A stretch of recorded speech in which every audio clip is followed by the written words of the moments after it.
కొంతమందికి డబ్బు కట్టలేకపోవచ్చు, కట్టని వాళ్ళకు కొంత సహాయం చేసాం. అంతా సహాయం చేయలేము. బ్యాంకుల్లో డబ్బు కట్టాలి, లెక్చరర్స్కి డబ్బులు ఇవ్వాలి, యూనివర్సిటీ బ్రహ్మాండంగా నడపాలంటే మంచి లెక్చరర్స్ కావాలి. ఇవన్నీ తెలిసి చేస్తున్నావురా 32, 33 సంవత్సరాల నుంచి. అది పక్కన పెడితే అందరినీ కొట్టడానికి వస్తావు, మీ అన్నం తిడతావు. ఒక వ్యక్తి వినయ్ గారనే ఆయన వ్యక్తి హెల్ప్ చేయడానికి వస్తే ఆ వినయ్ ఎవరు లజ్జాగుడికి చంపేస్తాను వాడు అన్నావు. ఇవన్నీ ఎంత తప్పురా? అంటే మీ నాన్నగారికి ఎవరు సహాయం చేయడానికి వస్తే వాళ్ళందరినీ లజ్జా కొడుకులు అంటావు, చంపేస్తానంటావు. మీ అన్నను చంపేస్తానన్నావు. చంపరా చూద్దాం మీ అన్న. నేనే అన్నా. తాకరా నీ ధైర్యం ఉంటే అన్నా. ఎంతమందిని చంపాలనుకుంటున్నావు, ఎంతమందిని చేయాలనుకుంటున్నావు, నువ్వు ఏం సాధించాలనుకుంటున్నావు ఆలోచించుకో. ఈ ఇంట్లోకి అడుగు పెట్టడానికి నీకు అధికారం లేదు. ఇది నా కష్టార్జితం. మా నాన్నగారు 10 రూపాయలు 10 పైసలు కూడా ఇవ్వలేదురా. మంచి జన్మనిచ్చాడు మా నాన్నగారు. మద్రాసుకు వెళ్ళి వీధుల్లో అడుగు తిన్నాను రా. ఒక పూట కూడా భోజనం లేకుండా అడుగు తిన్నాను రా. న్యాయంగా మోహన్ బాబు తిడతాడు కొడతాడంటారు కానీ మోసగడనం లేదురా. నీట్ పార్లమెంటేరియన్గా బయట వచ్చాను రా. నువ్వు నా పరువు ప్రఖ్యాతులు మంట కలిపావు. ఏమిటి నేను చేసిన అన్యాయం? నీకు జన్మనిచ్చాను, అదా నేను చేసిన పాపం. అందుకే ఇది నా ఇల్లు అన్నావు. నువ్వు నీ ఇల్లు కాదు. నీ కష్టార్జితంతో నువ్వు సంపాదించుకున్న ఇల్లు నీది. ఇది నా డబ్బు, నా కష్టార్జితం. నా కష్టార్జితంలో నేను పిలిస్తేనే మీరు ఇంట్లోకి రావాలి. అటువంటిది పోగొట్టుకున్నావు నువ్వు. ఆస్తులు అంటావా, ముగ్గురికి సమానంగా రాయాలా లేదా అది నా ఇష్టం. ఆస్తులు ఇస్తానా, లేకపోతే గంగపాలు చేస్తానా, లేకపోతే ఎవరికైనా దానధర్మాలు చేస్తానా, అది నాకు సంబంధించిందిరా. నా కష్టార్జితం రా. మీరు చేస్తున్న విధానం గుణగణాలు కావాలరా. మందు తాగచ్చురా. ఎంత తాగాలి? నేను కూడా 1 or 2 పెగ్స్ తీసుకుంటా. ఇది తప్పు కాదు, జనానికి తెలియాలి. నా డబ్బు ఇది. ఏ తాగి ఎవరిని కొట్లా, తాగి నేను తింటున్నా. అది ప్రజలకు అక్కర్లా. నేను తప్పు చేస్తేనే ప్రజలకు కావాలా. ఇవన్నీ ఉన్నాయిరా. ఇవన్నీ తెలుసుకో. జర్నలిస్ట్ సోదరులారా, మీకు నా గతాన్ని తెలుసు, నా భవిష్యత్తు, నేను ఎక్కడి నుంచి వచ్చాను కూడా మీకు తెలుసు. ఈ రోజున మీరు రాస్తున్న విధానం, నా బిడ్డ నన్ను కొట్టాడన్నారు. ఎంత తప్పు!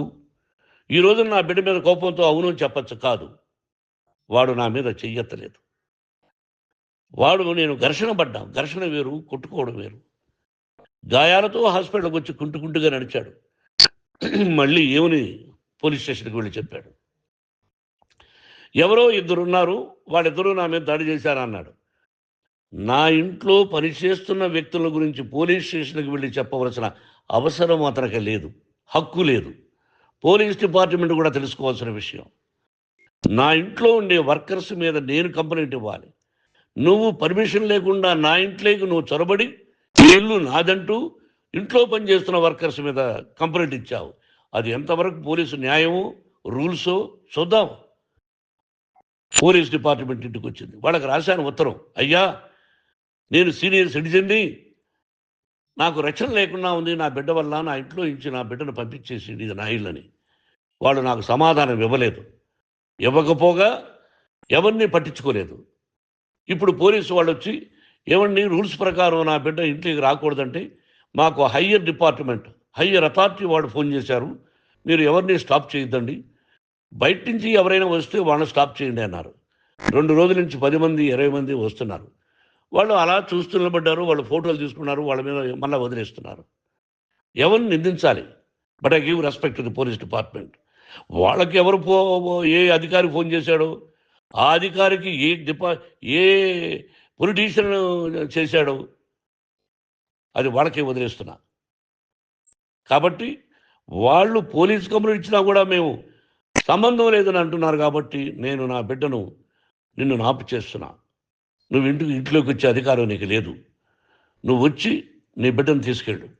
సంతోషం, నువ్వు రాలేదు, నీ బిడ్డను జాగ్రత్తగానే చూసుకుంటావు.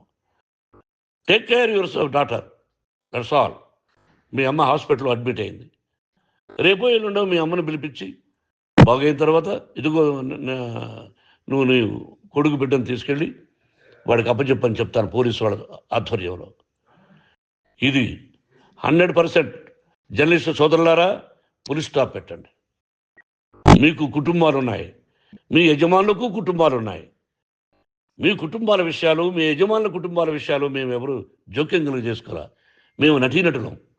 మాది తప్పుంటే నటుడుగా నన్ను ఫెయిల్యూర్ అని రాయండి. నా నటన బాగాలేకపోతే రాయండి. బట్ ఇంటి లోపల సందులో నుంచి చూస్తూ తప్పు చేస్తున్నామని ఉన్నది లేనిది, లేనిది ఉన్నట్టు రాయకండి. మీకు నా హృదయపూర్వక నమస్కారాలు. ఇన్ని రోజులు హృదయపూర్వకంగా ఎంకరేజ్మెంట్ చేశారు. ఆ ఎంకరేజ్మెంట్కు నమస్కారం చేసుకుంటూ I love you all. I love you police department. మీరు న్యాయంగా, ధర్మంగా నడుచుకోండి. ఎవరికి తొత్తుల్లాగా ఉండొద్దండి అని మనవి చేసుకుంటూ నేను సెలవు తీసుకుంటాను. Thank you very much for all the journalist. ఇక్కడ ఫుల్ స్టాప్ పెట్టండి. ఫుల్ స్టాప్ పెట్టండి. Thank you very much. Manoj, నువ్వు నా బిడ్డవి. లక్ష్మీ ప్రసన్న, విష్ణువర్ధన్ బాబు, మనోజ్ కుమార్. నిన్ను ఎలా పెంచానురా నేను? అందరికంటే నిన్నే గారాభంగా పెంచానురా. నీకే ఎక్కువ ఖర్చు పెట్టి చదివించాలని ప్రయత్నం చేశానురా. నువ్వు ఏది అడిగినా నేను నీకు ఇచ్చానురా. కానీ ఈ రోజున నువ్వు చేస్తున్న పని బిడ్డల గుండెల మీద తంతారంటారే, అలా తన్నేవరా. మనసు ఆవేదనతో కింగిపోతుందిరా. నేను మీ అమ్మ ఏడ్చుకుంటున్నావురా. జర్నలిజం ఉన్నది లేనిది, లేనిది ఉన్నట్టు రాస్తున్నారా. నువ్వు నన్ను కొట్టడం ఏంట్రా? నా బిడ్డ నన్ను తాకలా. ఇద్దరం ఘర్షణ పడ్డాం కొన్ని కారణాల వల్ల. ప్రతి ఫ్యామిలీలోనూ ఉంటాయిరా ఇవి. లేనివాడు ఎవరైనా ఉంటే ప్రపంచంలో ఒకరున్నారేమో, 1% ఉంటుందేమో. అటువంటి వాళ్ళ ఇంటికి వెళ్ళి కాళ్ళు గడిగి నిద్ర పూసుకోవచ్చు. భారత, భాగవత, రామాయణాలు చూశావు కదరా. ఏమిటిది? మీ అమ్మ ఎంత కుమిలిపోతుంది ఈ రోజున హాస్పిటల్ చేరింది. నీ వల్ల హాస్పిటల్ చేరుతాను. చూడు మనోజ్, నీకన్నీ ఇచ్చిన ఈ రోజున నువ్వు నా గుండెల మీద తనడమే కాకుండా అపకీర్తి తీసుకొచ్చావు. ఏదేదో రాశావు, ఏదేదో చెప్తున్నావు. కొంతమంది జర్నలిస్టులు ఉన్నది లేనిది, లేనిది ఉన్నట్టు రాసేవాళ్ళ తత్వం వాళ్ళకి. ఎందుకంటే టీఆర్పీ పెరగాలి. ఇది వాళ్ళ నైజం. మనం మార్చలేము. వాళ్ళందరి మీద మన కోర్టుకు వెళ్ళలేము.